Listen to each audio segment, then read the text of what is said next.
incredible. Don't worry. I'm sure it's just your imagination.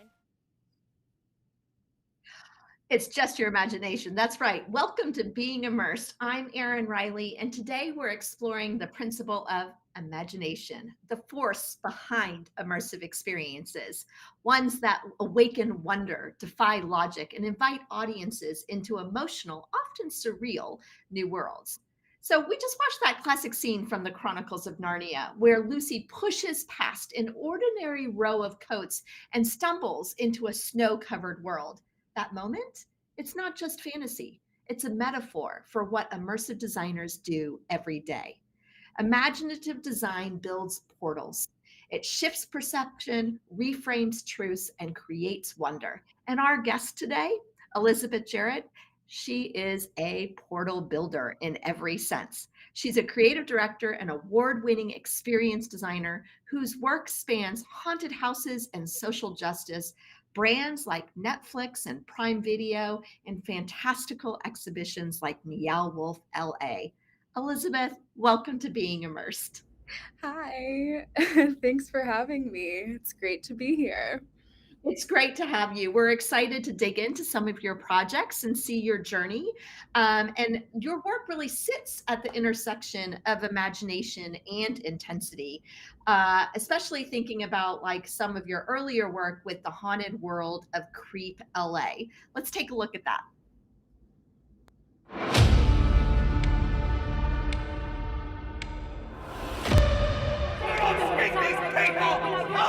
Listen to me!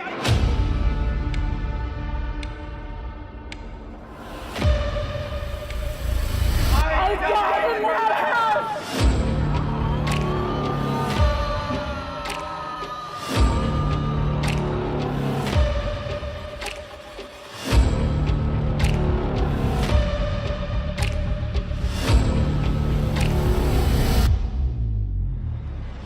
All of you, come to me.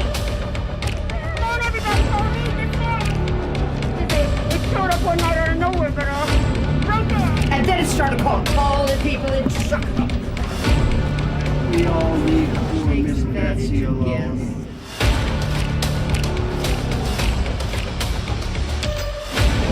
We're dying for you to come inside.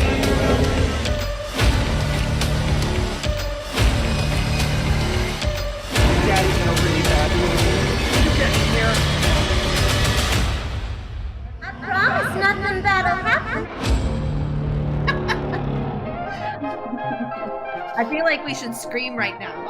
It is pretty scary. That video does such a good job at capturing the tone of that experience. It does. And what I love is it doesn't really rely on gore or gimmicks. It really uses your imagination to make the unknown feel real. Like I really felt like screaming. So tell us a little bit about your a starting point for Creep. Yeah, so I was brought in to work on Creep. This one was called Hollow House. I worked with Just Fix It, or JFI, and they have a really strong ensemble already. They have a pretty lengthy portfolio of amazing sort of haunts that they've done, many creeps, different versions of Creep, but also the Willows is their project. And so they already had such a strong core of an ensemble, both creatively and a performance ensemble. So it was really fun to work with them and sort of, almost treat this piece as a devised work, right? We worked with the writers and Justin, the director, and some of the ensemble members to really kind of craft what kind of experience and story we wanted to tell, right? This one, as you could see from the video, the masks sort of date it, right? It was happening sort of at peak pandemic. Well, like a year into the pandemic. Yeah, We were all still wearing masks. Yes, yeah. And so. We kind of really thought about what story we wanted to tell during that time, and really sort of worked to find something that we thought would be interesting. We also had a very specific specific space that we were working with, which was the Three of Clubs, which is this amazing old like storied bar in Hollywood that already has like a lot going on. So yeah, so there was like a lot of things that we were thinking about in the creation of this work. We sort of came, you know, I think like the emphasis that you brought up on it sort of being imaginative and not gory is really important. This story was about sort of this house that was able to sort of understand what you were fearful of and then exploit that, right? So it was a very psychological story. And, you know, we thought about a lot of like universal fears and sort of things that all people sort of have an understanding or fear of, right? These like these general sort of fears that we could play on, but then thinking about too what was fearful to us in this sort of time and place that we were in as well. Right, very relevant at that time. You Yeah. know, and you have a background, you have an amazing wide breadth of background, but like I'm thinking about your scenic design because I went down the rabbit hole of behind the scenes of this, and you really kind of translated the physical space into this kind of a high emotional intensity. Can you describe a little bit about how you got to your design choices in creating that physical space, and what emotional resonance did you imagine the audience would carry with them in your choices? Yeah, so like in a lot of my design work, and this is something that a lot of designers do, right? There's this expression of compression and expansion, right? So like not everything needs to be scary in this world, right? We want to like bring people in, allow them to feel comfortable, and then sort of change that expectation, or you know, that's sort of where the tension of the scare comes in. And so yeah, we were sort of I was really thinking about like you know, who is the audience coming in here? Like I mentioned, like what kind of fears might this house pull from them? But also, how can I give the performers who are amazing and sort of the heart of this experience a really amazing place to play, right? So we created like a really rich backstory of this like sort of central space that you walked into before you went into the house. There was like an outside area that had you know, a couple of neighbors who were able to sort of seed some lore for you, right? So you might go into one space that was full of conspiracy theories, and you know, somebody who had, you know, another space where somebody had lost somebody in the house a long time ago and sort of stuck around to really kind of see if their loved one ever came back out. There was a trinket shop called Remember Me, where the proprietor had collected sort of all of the things that were left behind from all of the people who had gone in the house before, right? So there's this sort of like pulling out of all of these different elements of storytelling within the space itself, and then thinking about too how we can use exaggeration to really engage that imagination, right? So like we want people to you know, suspend their disbelief and come in and like be with us in this space.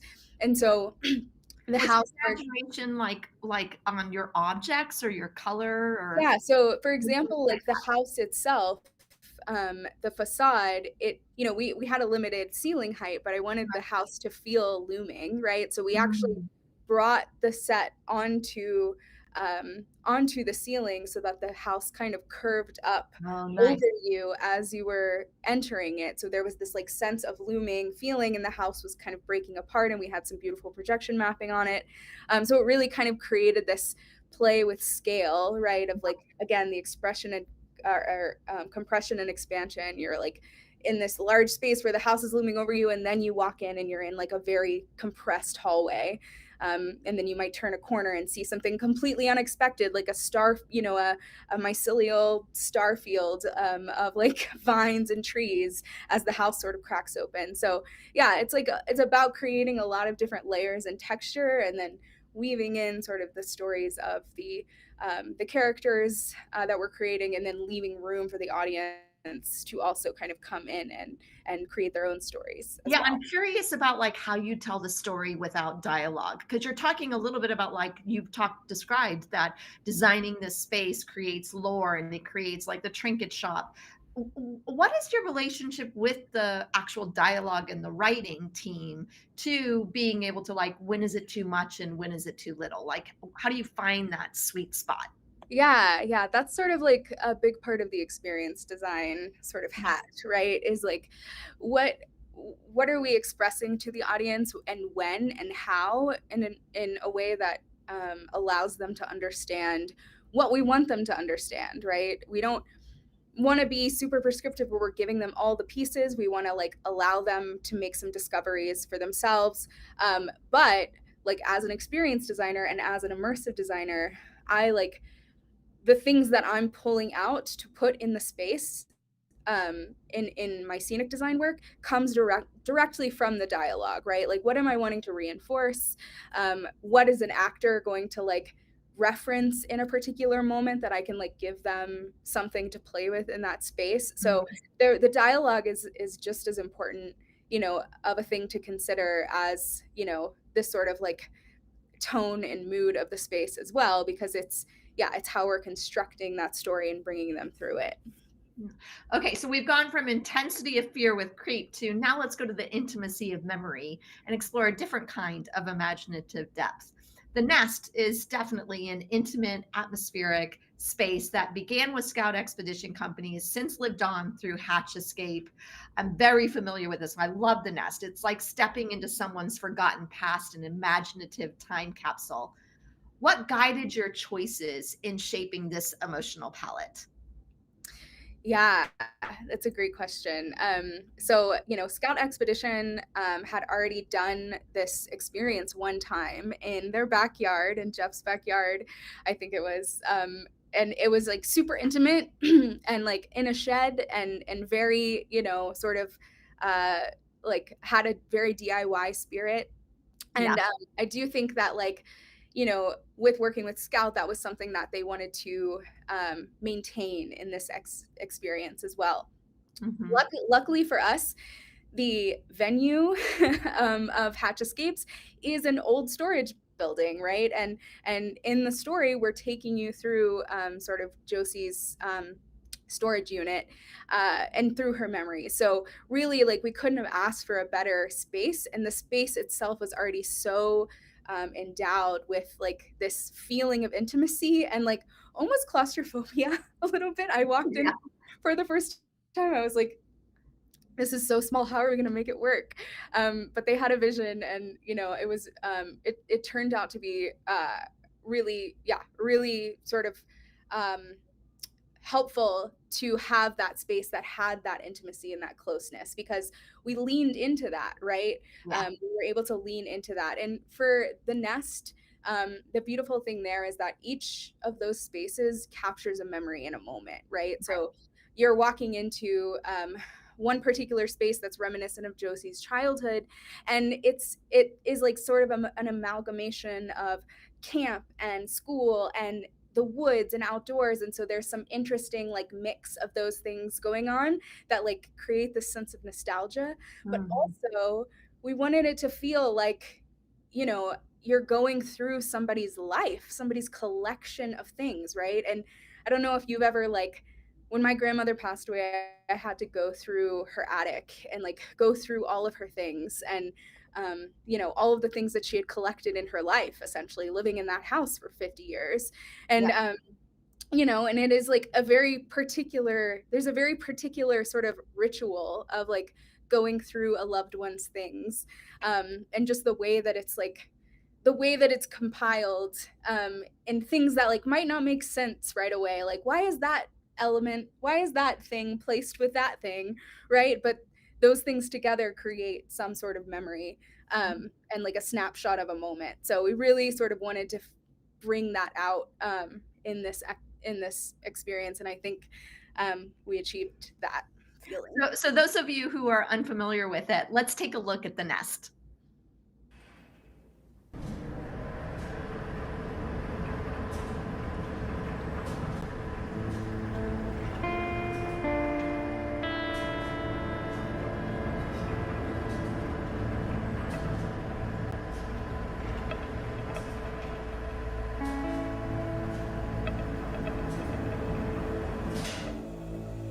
what do we leave behind when we're gone? Nothing but objects. Things that are meaningless on their own. But to us, they are relics, imbued with a lifetime of memories. Together, they will live on to tell our stories. My name is Josephine Carroll, and this is my last will and testament.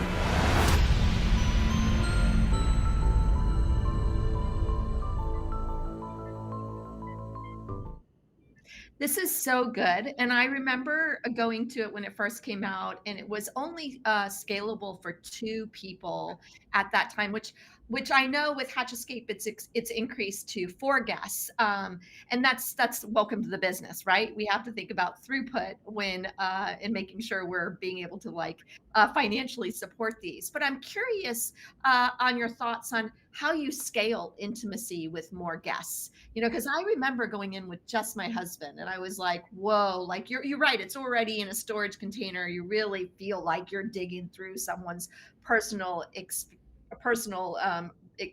materials and stuff.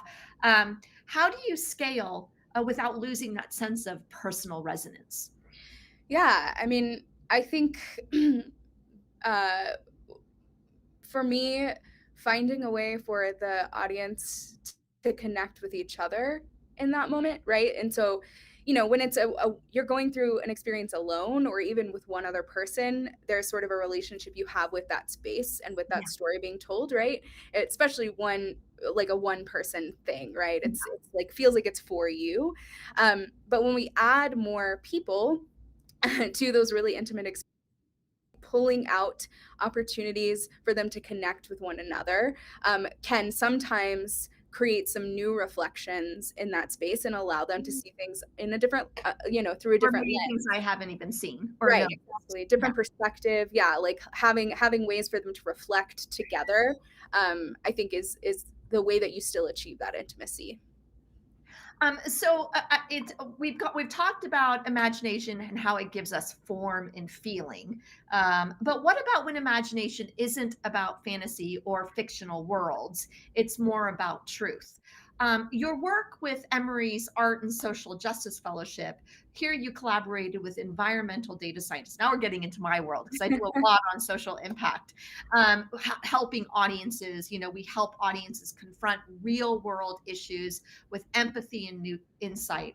Walk us through, we're going to kind of show a little video, and I'd love for you to walk us through this digital storytelling platform and how it explores food insecurities in Atlanta. Cool.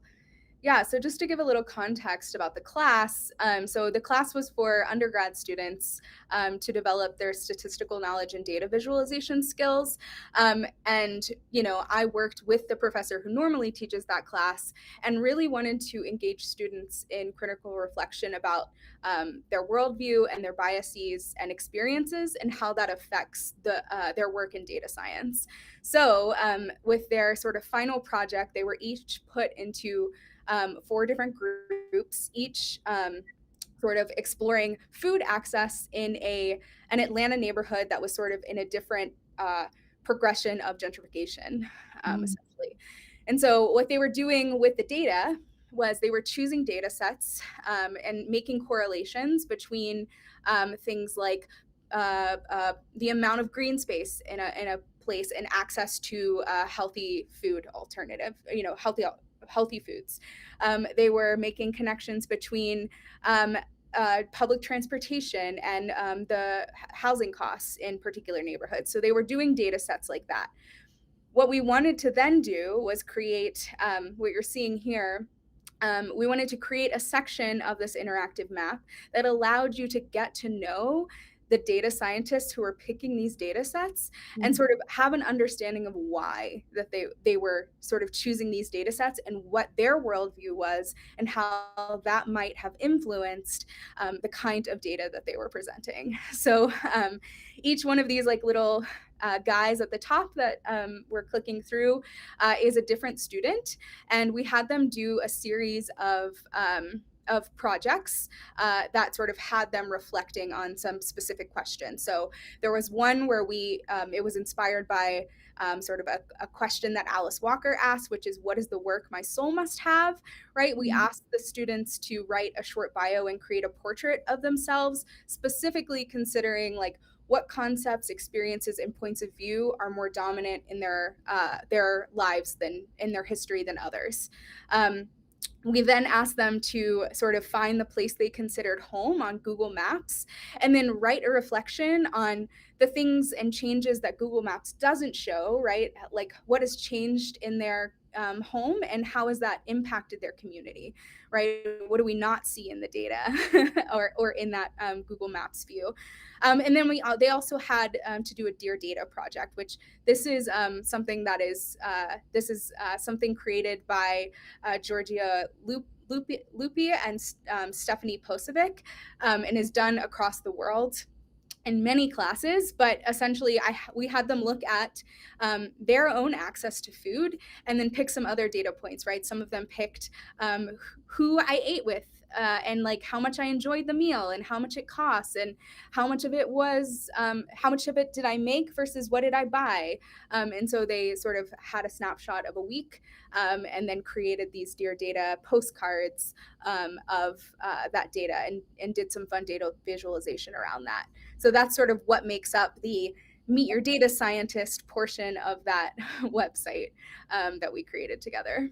Wow, I think I had a question about like how you approach imagination when the subject matter is grounded in nonfiction and lived experiences. But from what I'm hearing about even just your approach and process, it's really the questions you ask for people to tell their own stories. Like a beautiful data visualization is about storytelling, and everybody seemed to kind of share their own stories, which makes nonfiction become kind of a new type of reality. Yeah, exactly. I don't really see nonfiction and fiction as being different ways of approaching sort of a creative process in general. Like to me, it's all storytelling, right? And that's how we as humans connect to one another, you know, connect to our world. And so, yeah, so I kind of see those things as being treated in the same way. Yeah, and so I'm curious about like what about though what role does like emotional engagement in play, how do you incorporate that when the subject matter is sensitive and data driven? How do you find that balance of not being too entertainment? I worked a lot in children's media, and there's a whole group of us that are like, edutainment, you shouldn't even use that term. And it's like, dude, if it's good story, if it's good, it's entertaining, you know? Yeah, totally. I think it's still important to consider like what you want your audience to take away from those moments, and then sort of build something that is engaging, but also is sort of aware of the sensitivities of whatever sort of subject you're exploring, right? So I did a project for Science Gallery with a bunch of anesthesiologists, for example, right? They commissioned me. They wanted to sort of do a piece around exploring opioid misuse disorder. And their question was, well, you know, we give this sort of opioid risk assessment to all of our patients before putting them on, like, going through the sort of working with them as an anesthesiologist. And oftentimes people are not honest with us about what about like their history or their medical history, and we really need them to be honest. And so we wanted to like create a piece around sort of this survey that we often give people, and explore why people aren't being honest and why it's really important that they are, so that we can give them the right diagnosis. While in that sort of working with them, I also questioned, like, we have to kind of look at why people aren't honest about things like that, right? There's a stigma attached to opioid misuse. There's a stigma attached to having a history of substance misuse disorder in your family, for example, right? And so with that piece, I really wanted to emphasize this feeling of community, right? You're not alone in your sort of history of this experience, right? So destigmatizing through like a sense of community. So we used old voting booths and created the survey so that people could take the survey anonymously, take the survey in privacy, and then we made this sort of basically like crowdsourced survey of the opioid risk assessment, right? So people could see sort of where other people were falling in line on these questions.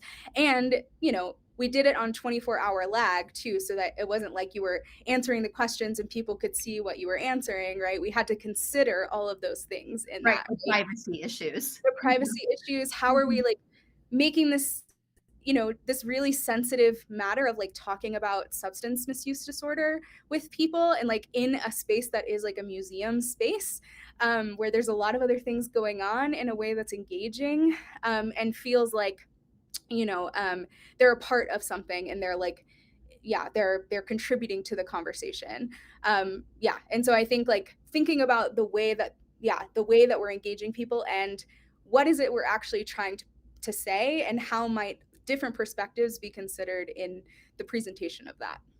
I really love the breadth that we've looked at. You're not just a scenic designer building haunted houses or, you know, like live performative experiences. The data-driven story is very digital. And then even thinking about the opioid, it's very tactile, interactive that connects to digital projections and everything. But not everything in our imagination is visual. Sometimes the most immersive experiences come from what we hear. Before we jump into that, though, can you explain a little bit about what binaural audio is? I sure can. Yeah. So I don't know, you might have seen a binaural audio microphone, but essentially binaural audio uses two audio channels to create sort of a 3D sound experience. And so in the recording process, it's set up to mimic how we would perceive sound in our natural environment. So it's really fun to record with because we, the projects that I worked on, we had literally a head like with ears, and that was sort of what was recording, right? So it creates this spatialized experience where, you know, in your headset, you can get a sense of a character, for example, walking around a space. There's a spatialized element to it. It's not all just here. Yeah. You can hear somebody walking from, you know, across the room, getting closer to you. It's really sort of a wild experience when you first have it, but it's really special. I love it. My research, I've done some research on the different mediums and which one actually creates the most empathy or most embodiment or presence. And from what I've discovered, audio is the number one medium to really kind of create a sense of environment. So it makes sense that you're working in this space too. Your work on To Whom It May Concern was an experimental audio series created during the pandemic. I really loved the 1950s documentary style speculative satire. Let's take a quick listen. Too bad we can't do it in binaural audio, but we're a little limited here.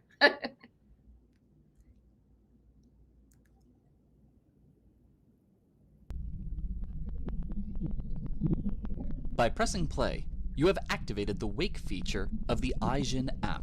In the terms you agreed to, we will now use the Wake activation to locate your profile. Please stand by.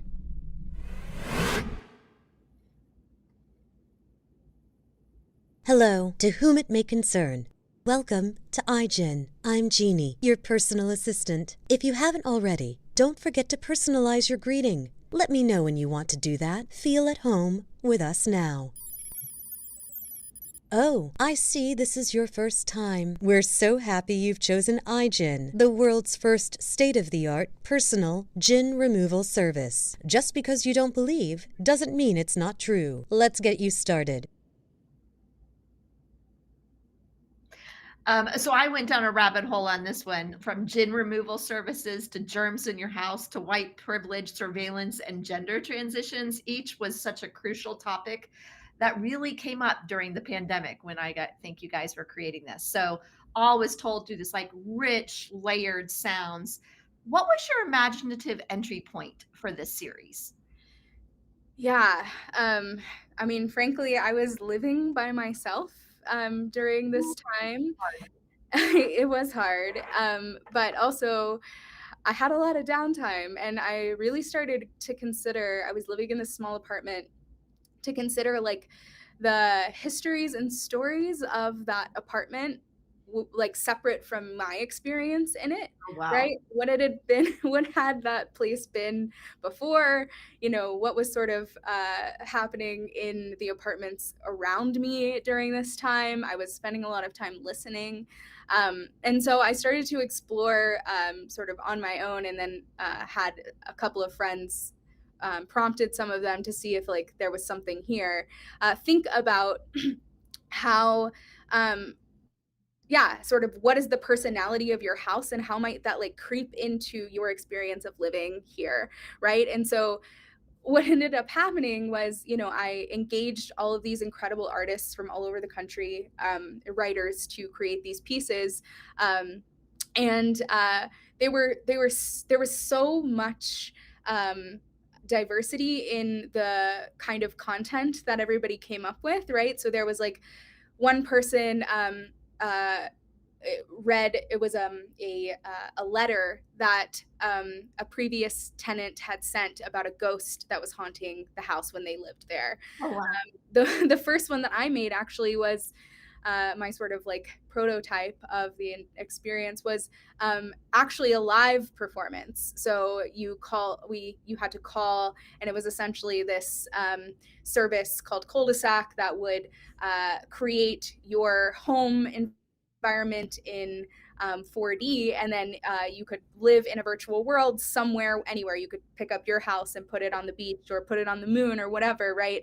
But in the process of sort of creating that with this architect that you're talking to, her sort of thoughts and the things that she's thinking about sort of derail your process of going through that together. But then we had a lot of people who just felt like they needed to express something. It became like a snapshot of their internal sort of psyches during this moment. So it started as one thing. I gave direction, right? But I also didn't want to limit what people wanted to express in this moment. To me, this was like, I was creating this play space for people to express what they needed to express in this time. So yeah, Suhail is the one we just listened to. The gin removal service was very much tied to this sort of gin removal, which is are creatures that sort of live in your house from a lot of Arabic history and lore. So yeah, there was a sort of a breadth there, and that's sort of was the fun of it, right? Is like creating a prompt that I thought was going to be one thing and ended up being something completely different. So very improv. I'm curious, how did the binaural format shape the pacing or delivery of these vignettes? Especially because it wasn't clear that you're actually interacting with a guest, over a phone. How did that work? Well, so this piece, though, To Whom It May Concern, actually was not binaural. It was a normal audio piece, but I did create a binaural piece, Pillow Talk, that was essentially a binaural piece meant to recreate the experience of dating, online dating, which was also something I was doing a lot during the pandemic. And so I wanted to explore gender and identity and relationships. And so we created an interface that looked like a dating site, but it had like all of these really cool animations. And then I worked with a bunch of writers and actors to take the binaural head, put it in space, and then I blocked the actors sort of as if you're sort of like it's the morning after your date, or like you've spent the night with this person. So Yeah. it was meant to be experienced sort of in bed. You like have headphones on. There are a lot of really sexy, intimate moments. But and some of them go completely like out of left field, wild. There was one who turned into a werewolf at one point. So, that was your full moon date, right? Exactly. Yes. Yeah. So, yeah. So that was meant to sort of the binaural aspect of that was to create the experience of someone else being there with you in your space, or you being in their space with them, and yeah, really sort of getting a sense of that person being in the room with you, or even in the bed next to you. We had like a bed set up with the head. It was very strange process, but it's like a digital double. Yes. But yeah, that was why we wanted to do it in binaural audio. Yeah. Audio is such an intimate medium, right? It's like it's in your ear. It helps you explore topics that maybe are too literal or could be heavy in other mediums. Do you find when you're thinking about things that are intimate or have heavy connotations that you turn towards sound? I don't know. I don't think that I particularly have one method of expression over another. I mean, I'm very spatially oriented, so particularly these audio experiences were about exploration of space. Yeah. So for me, the sound element really supported that. Yeah. But I do enjoy sort of pulling out different senses, because it allows the audience to compose that piece with you, right? Through laying in the bed and closing your eyes and like having this audio experience, like you're sort of painting the picture in your mind of what is happening here. It allows you, it's like reading a book, right? Where we all love reading, and the thing that I love about reading is that it allows me to use my imagination to sort of fill in the gaps. And so yeah. Oh, nice. Well, let's actually turn to the audience here, and pose a question to them. And so the question we have for you, audience, is: what's one immersive experience that truly sparked your imagination? Maybe it was a book that sparked your imagination, or a film, or a game, or perhaps a space, since we've definitely been inspired by different spaces here. Drop your thoughts in the comments, and then if you feel like it, go ahead and post some questions for Elizabeth, and we'll return to them in our Q&A at the end of the show. Okay, let's jump into other parts. Your work spans location-based experiences, interactive. I feel like I'm getting a deep dive on Elizabeth. I'm just loving it. Interactive media, audio. We're talking immersive. We have to talk about and shift to VR, a medium where imagination runs wild, but it also still demands emotional and spatial clarity. And I'm here with a spatial expert. So I'd love to kind of discuss a little bit about Meeting a Monster. You helped design this VR experience that dives into radicalization and redemption. Let's take a look at it. When I was a kid, I just wanted to feel normal. I felt ugly, worthless, unlovable, disgusting. What I really wanted was to fit in somewhere, to feel like I was important, and that people wanted to listen to what I had to say. Never could I imagine that I would have gone to such lengths to fit in or have done the things that I did. Wow, a little unsettling, a heavy topic to talk about. I think this was with VR for Good, right? The social impact work. Yes. How do you think about spatial storytelling different from a physical space than when you're in a VR headset? It's interesting because the audience is static in VR. It's oftentimes, in this piece in particular, there's a voyeuristic element of them sort of like looking and existing in the space. This project in particular, it was directed by Gabriella Arp for VR for Good. It premiered at Tribeca in 2018. it's a really honest portrayal of Angela King, and sort of you know, has been used as a tool for education purposes, like sort of beyond the film world. You know, she started this group, Life After Hate, which reforms former white supremacists. So there was like a lot of the subject matter that we it's like thinking about how to capture that in space, how to capture a feeling, right? How to not glorify or like, you know, sort of even create a space that's incredibly sympathetic, or like just telling the honest sort of story of this subject matter. There's like a starkness to this this piece, and that was intentional, right? It's a little bit strange. It's this, the schoolroom is really barren and like and sort of cold. There's, you know, sort of a tone that we're emoting there.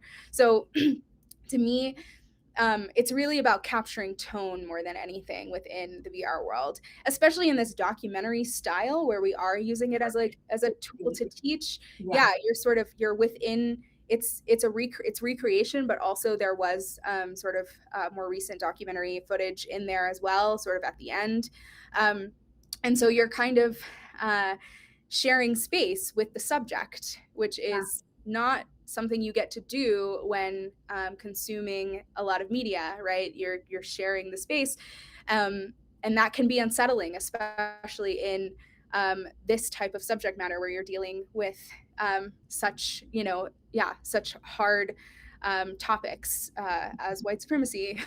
And so really figuring out how to tell the story, and make, you know, where to place the audience so that that story is meaningful in a way, and it's told in the way that you want to tell it, is sort of the consideration that you have to make, that you don't necessarily have to make in a live space. A live space, I can't control where people are looking necessarily, right? But in VR, I know 360 they're looking around, and I have control over every single space that they're looking in that within that view. Right. And audio in a VR experience really helps direct your attention. You know, but depth, I think, matters, right? Like, did you see that you were changing where you were setting up things depending on where the person is situated in VR versus in a physical space?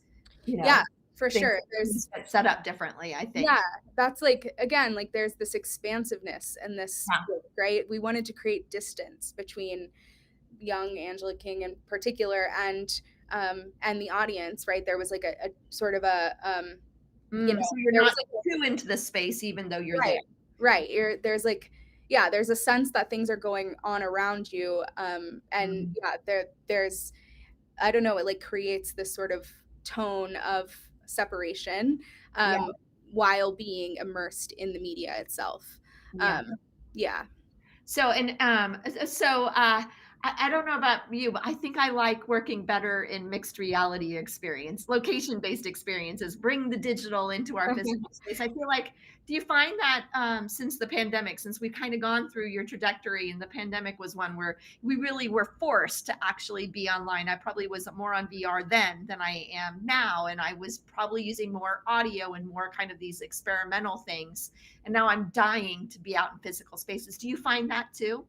Yeah, that's always been a little true for me. I do really enjoy gaming and things like that, but I think a lot of people, especially right after the pandemic, were sort of thirsting for proximity to other people, and I think, I think there are certain stories that like are fine to tell in VR, right? That like, can lend themselves to the medium. We probably could have told that story for VR for good, like in other formats as well, right? But the thing that I think VR has the opportunity to be a tool. There are like a couple of pieces that have really inspired me.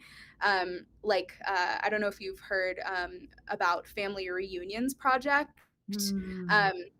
where they essentially are working with undocumented people within the United States who aren't able to go home and haven't been able to go back and visit their families in sometimes decades.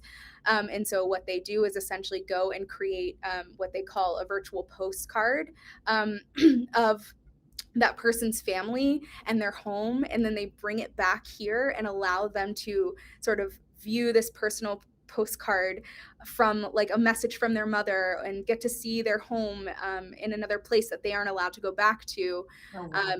You know, and that is like things like that really, really move me, and are something that VR can achieve that I don't think can be achieved in a lot of other mediums, right? It has the ability to put you in another place and time, and like really has the capacity to sort of build empathy through having experiences that you might not be able to have, right? People might not be able to travel, for example, right? And might like live in a little bubble and have never experienced another culture or something like that, right? And I think that VR does have the ability to sort of put you in the shoes of, or like come to an understanding of other people in a way that you might not experience even in a real life setting. Yeah, I'm working on a climate displacement project in a VR haptics experience. So totally agree with you. Very much every medium has affordances that really kind of encourage the audience to engage in different ways. So let's take a moment and talk about one of the most influential collectives in the immersive space that really gave rise to location-based experiences. And you're working there right now, Meow Wolf. I am a big fan of Meow Wolf. I've explored their exhibitions across the country. The only one I'm missing is Denver, but each one has really revealed a new layer of how imagination can be stretched and redefined. So if you think about Santa Fe's House of Eternal Return, that one introduced me to their founding vision, a surreal story infused space that made the familiar feel mythic. I'll never forget that one. For example, I thought of it like an escape game when I first started, and my husband and I sat in the first room reading every one of the books. My son ran off, came back and told us all about this world, and we were like, this is not we've got to like get moving. So it was really kind of an introduction to be like, okay, we're in a world that is not what we are used to. Jump to Las Vegas's Omega Mart, scaled that vision into a full-blown narrative playground, complete with secret portals and interactive tools like the Boop card, which we're going to talk about in just a little bit. Then it came to my hometown in Dallas, Texas, Grapevine's The Real Unreal, where I got to take my mom to it finally. And she felt the evolution of, I felt like this is an evolution of Santa Fe. It was the closest one to Santa Fe, in my opinion. More interactive, more intricate, clearly connected to the original house. My mom, I even have a video of my mom asking if this is like do you see the narrative thread across all of them? And I was like, yes. And then my son jumps in and starts like talking nonstop about all the narrative threads he's seen. And most recently, I visited Houston's Radio Tape with a group of students, Texas Immersive students, where the city's rich music history shaped a distinctly local narrative flavor. So, okay, that's my journey. I know I'm missing Denver, but each experience to me really feels part of something wildly creative, collaborative, and unafraid to let guests discover meaning on their own terms. I can tell you I use it in class. Students are always asking about it. So I'm excited to talk and dig into this extraordinary ecosystem a little bit. You've been an experience design team now at Meow Wolf for 2 years, and that's no small feat considering how much imagination it takes just to dream up one of these spaces. So for someone who's worked across all of these formats that we've talked about that I believe really encompass immersive, how would you describe the unique imaginative ethos of Meow Wolf? Yeah. Ooh, can you put a label on it? That's why I'm posing it to you. Yeah, I mean, I think honestly, I think of all of these exhibitions as sort of like living, breathing organisms, right? And they sort of form in their own beautiful ways. They all like are so different, not just in the product, but in their process. But I will say that at the heart of Meow Wolf is the people working here, right? And so it truly is a place where the artist's hand is celebrated.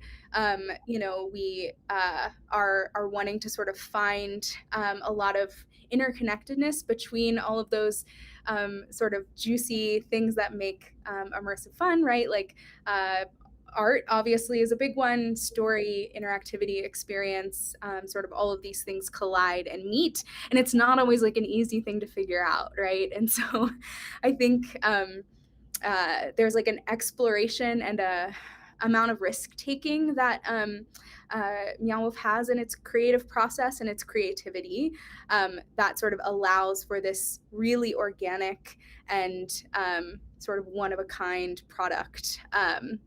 It's really sort of directly related to the people who are working on it, and all of those people having in mind the people who are going to come and experience it. It's a superhuman,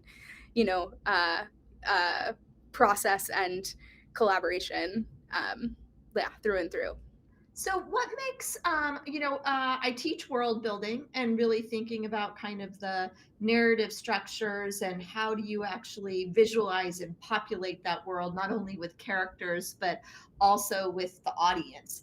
What makes world building at Meow Wolf different from other immersive projects you've worked on?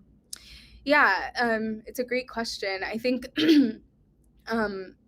just the amount that I'm interfacing with so many other disciplines is very different, right? We have an incredible story team, that I work very closely with as we're sort of developing the experiences for Meow Wolf.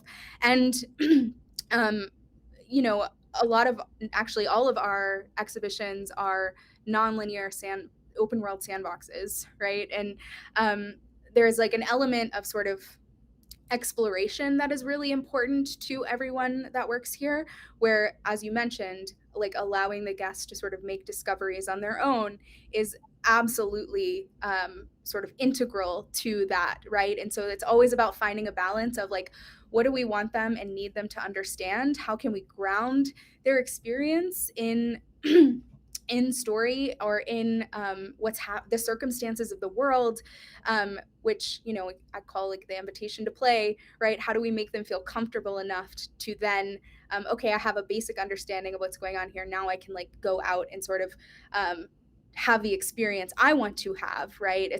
There's no like wrong way to do it. It's there's it's encouraged to kind of have the experience you're going to have, and whatever that experience is right.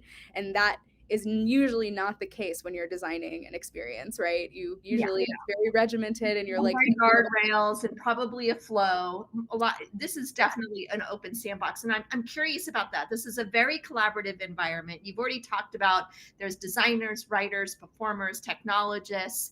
You even bring in local artists into the play in every location that you guys are establishing it. How do you hold on to the cohesive imaginative thread through it?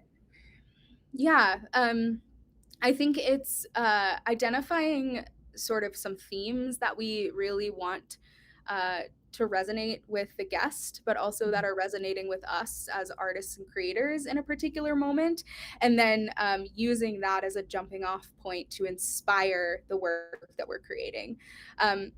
Another unique thing about our process here is that there is a lot of room, though, for people to sort of contribute what they want to contribute, right? So not everything fits within a little box or like the sort of experiential theme that we're going for. And that's okay, because in world building, if you were going to, a far off place, not every single thing would be interconnected, right? There would be opportunity for you to sort of pick things up that really entice you.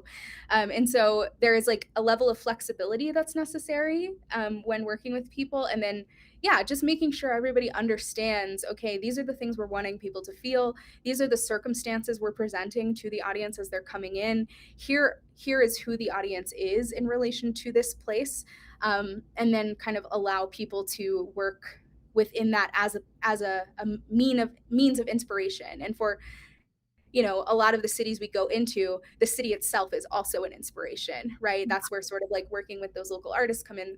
You mentioned KTX earlier, sort of taking this relationship to music that the city has and really sort of working with that. And we're doing that in LA as well. And that is like a really big part of it too, is this unique identity of the place and the artists that live in that place that we're going to. Yeah, I think that will create a lot of returnability too, where the people that are fans of those artists will like want to go and see their work and everything. We actually, the students got to actually dig into one particular beautiful room in Houston with the artist, describing and defining and explaining kind of like what her entire world was and how it tied to the bigger play. So it's really interesting.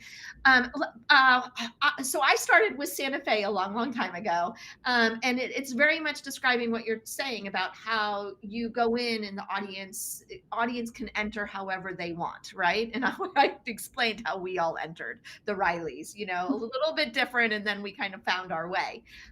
When we went to Omega Mart in Vegas, the boot card was introduced, and this is where guests log discoveries and build their own trail. And these mechanics expand the ways audience engage with stories. So how do you think this is good to have these balances of different choices for interaction, and how you approach designing for different types of guests? Yeah, I mean, that's a huge consideration on the experience design team. And honestly, everybody at Meow Wolf thinks about that all the time, right? Is it fun is sort of the first question we try to ask, right? Yeah, but there are different levels of engagement, and we have to design for that. There's also different ways that people process information and learn, right? So, we try to create a multitude of experiences within the experience itself, so that if people who are like you, wanting to sit down and read every single thing and like really uncover the story, there are a ton of ways to do that, right? Yeah. And through repetition and like even creating opportunities for the same information to be shared in different ways. You might be an auditory learner, or you might want to read something, so really supporting all of those different types of styles.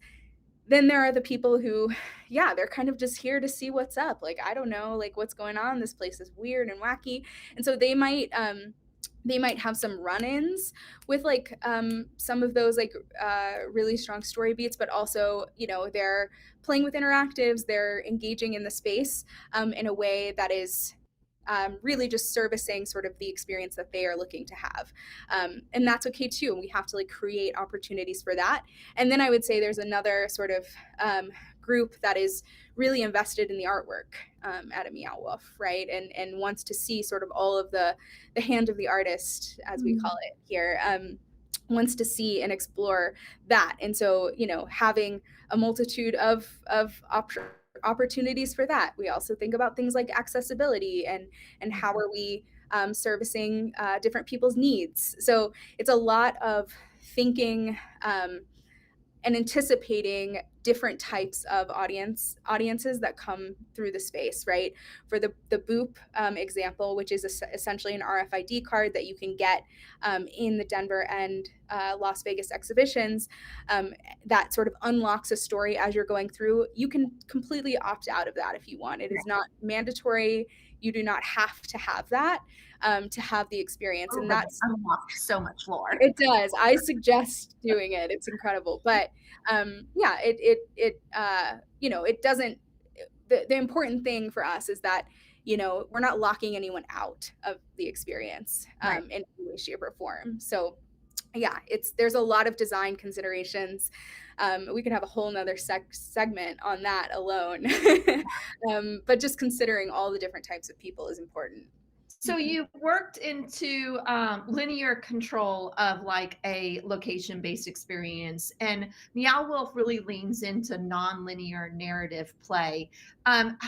Is there a shift in how storytelling happens with that? Like, how do you even create a story when it's so non-linear? I think that's something that students struggle with a lot when designing their first immersive experiences. It's very difficult. It's very, very difficult. And I would say that's like when I talk about like sort of the creative like risks, and I use that as a good term that like Meow Wolf takes, this is one of them, right? We all understand how difficult it is, and like I said, our story team is amazing, and like we all work really hard to try to figure this puzzle out of how to create a resonant story when we can't control where people are going to go or what they're going to uncover first. And so there's, you know, some different rules that we can implement, right? I talked about repetition a second ago, making sure that the information is more than one place. There's some sort of guide posting sometimes that we can do in trailheading where it's like, okay, you've taken in this piece of information. What like little nugget of information can I give you that's going to encourage you to go to another place or kind of clue you into maybe where you could look next, right? And then also just, you know, creating opportunities for people to maybe stumble across something and have, you know, these moments of story that are almost like vignettes in and of themselves that can kind of like exist and support the space that you're in, right? You don't necessarily need to know the background of like every single thing in order to like have an experience with a moment of story or a character or a moment of media in a space. And I think my background in like immersive design in general, like it's a lot of really intentional placemaking, right? So like even like down to what is the object that is placed in that room can help tell that story and like help fill in those gaps for the guest, right? And a lot of mapping also. a lot of mapping. It's the first tool they use is Figma. Learn how to map it all out. Yes. Okay, now you're helping shape Meow Wolf's next big destination, Los Angeles. And you're transforming what was once a traditional movie theater built for passive watching into a walkable world where guests move, touch, and explore. It's perfect for all my friends in LA. I can't wait to visit. Let's take a look at the announcement. Has revealed the location of its new LA exhibit. The immersive art installation will be taking over part of the Cinemark movie theater complex at the Howard Hughes Center in West LA. Meow Wolf already has locations in Texas, Las Vegas, Denver, and its home base of New Mexico. The Instagram-friendly art museums are all based around central themes, and LA's is planned to be a twisted take on Hollywood's cinematic soul. Meow Wolf is expected to open its doors in Los Angeles in 20. Wow. Soul. I hope you're going to be talking a little bit about how AI is taking over Hollywood. That's the latest topic. Yeah, right. Got to tread lightly there. I know, right? Without giving too much away, what's it been like reimagining a movie theater into a walkable narrative playground? Yeah, I mean, it's kind of an incredible opportunity for somebody like me who grew up going to the movies and feels a lot of nostalgia and resonance. I've worked, you know, with film and cinema in general. I've worked in production. I worked in stop motion, which we didn't even touch here, but I know. But yeah, I think you know, this space has a lot to offer. I think the history of the space being like a space that has held artwork, right, in its entire existence, is just a really, I don't know, like it's already got a lot of creative juice flowing around there, you know. And the cool thing is that there is still a functioning movie theater, just like the Cinemark is also still below, so you have this kind of like this cool juxtaposition of like the world that we're creating, and then like also sort of what the space was still existing. You're totally going to bring in smell-o-vision, right? I can't confirm or deny anything, but yeah, I mean, it's definitely been really fun to explore sort of the art form, and we, you know, a lot of times like to sort of take the history of a space into consideration. Again, that's that tie to LA, right? It's that tie to, and we, you know, we don't want to you know, be too like on the nose about like cinema and like film, but it is like, it's truly steeped in the history of the place, right? I've done a lot of work in LA and have a lot of friends there as well, and it's, you know, part of the heartbeat of that city. And so really wanting to celebrate it as an art form, and sort of utilizing this location in that way, I think hopefully we'll nail it. I think we will. I believe this is coming out in 2026, and you've been working on it for almost 2 years. How do you sustain imaginative momentum across such a long build? This is a pretty long build. Yeah.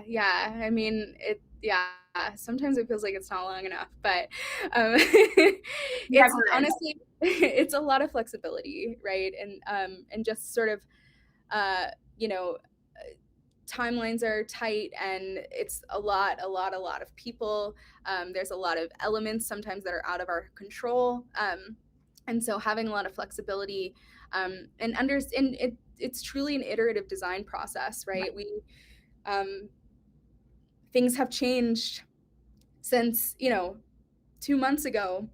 Things are continuously changing, and we're growing and evolving the idea.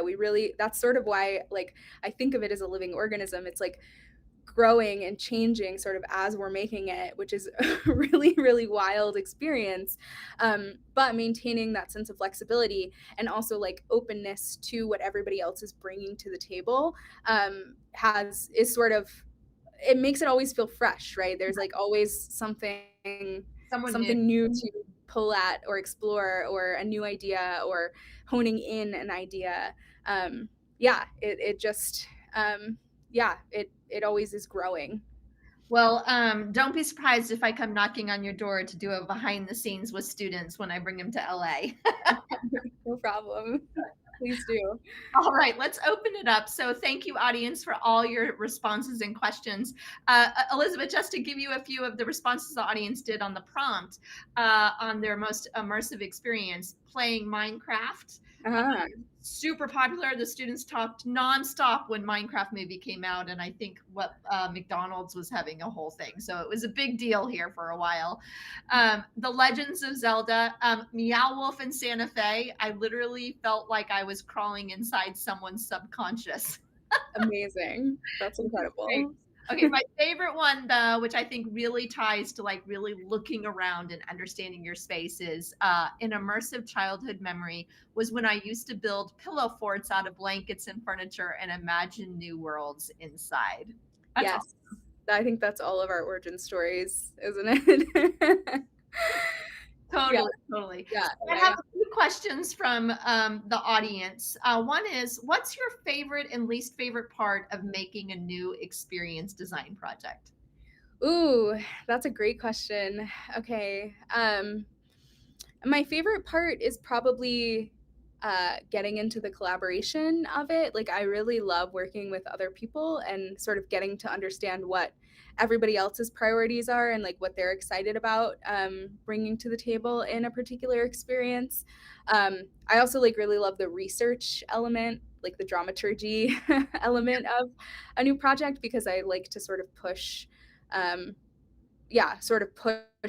what the audience could experience in a particular given moment, and sometimes that like means exploring new things that I haven't necessarily tapped into yet. So that's really always really exciting for me, that sort of like early stages. And then I think I also like really love the end stage. So I love the bookends. I love like the putting all the details on it, and then the hard part in the middle is sort of and also like the decision making, right? It's easy to get decision fatigue of like, do I make this decision? Is that going to be the right decision? It's really hard in a vacuum to like make decisions that are going to affect people in the real world, right? That's why we love playtesting. We love like being able to mock things up, but we don't always have the resources to do that. And so sometimes it's really hard to sort of live in your head and be like, am I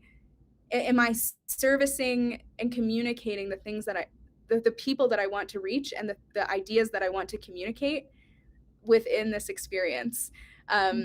Yeah, that's a hard thing to sort of nail down sometimes. Yeah, I agree with you. I think playtesting. So important. A good follow-up question to that is, especially because you love collaboration, right? And the start of getting people together, but how do you manage so many perspectives? Wow. A hard one as an experienced designer. It is very hard. I think, you know, a lot of my job is listening and like creating space, right? Creating space for people to engage, creating space for people to insert their own sort of story, their own ideas. And that's both in process and product, right? So like in the experiences we're making and in the ways that we're making it, right? We experienced designers, we like work with humans, right? We're like all about the human perspective. And so really kind of creating space for all of those perspectives and understanding that I'm not going to have all of the answers. I actually can't, right? Because my worldview, it goes back to what I was teaching the data scientists. My own experiences, my own worldview, my own biases shape the way that I move through the world. And that kind of goes for everybody. So having an understanding that, you know, within process, any idea that I have alone is only going to be made better by the input of my peers and the input of my collaborators, right? Because again, it's adding more perspectives. It's like playtesting, while you're making it, because you're getting all of these other thoughts about what you're doing, which is what would be happening in your experience as people are moving through it, right? So really sort of seeing those as a gift and a way to sort of hone in your the experience that you're building and have an understanding of like where the pinch points might be, where the like lack of understanding might be. Oh, I might not be clear enough here. It might be really clear to me, but it's not clear to this person. So how do I fill that gap in? Yeah, that's great. Thank you so much for guiding us through your journey today. Your work reminds us that imagination is definitely not fluff or escape. It's fuel, right? Fuel. I feel like fuel for the soul. It's a fuel for empathy, transformation, and world building. So, audience, follow Elizabeth at Elizabeth_twice, right? 2 underscores? 2 underscores Jarrett, and explore more of her work at elizabethjarrett.me. And I'll definitely be at Meow Wolf Los Angeles when it opens, and I hope to see you there too. And we'll be hanging out with Elizabeth for sure. Yeah, come through. I'd love to have you all follow at Texas Immersive and me personally at Erin B. Reilly. Subscribe to our newsletter for future episodes, workshops, and behind the scenes access. Being Immersed is made possible by donations from people like you. So check the link below to help contribute and grow this community of immersive creators. So until next time, let's all thank Elizabeth. Thank you so much. Thank you. Everybody stay curious, because imagination isn't a luxury. It's the blueprint of every world we dare to design. And we've seen a lot today. Thanks a lot. Thank you. Bye.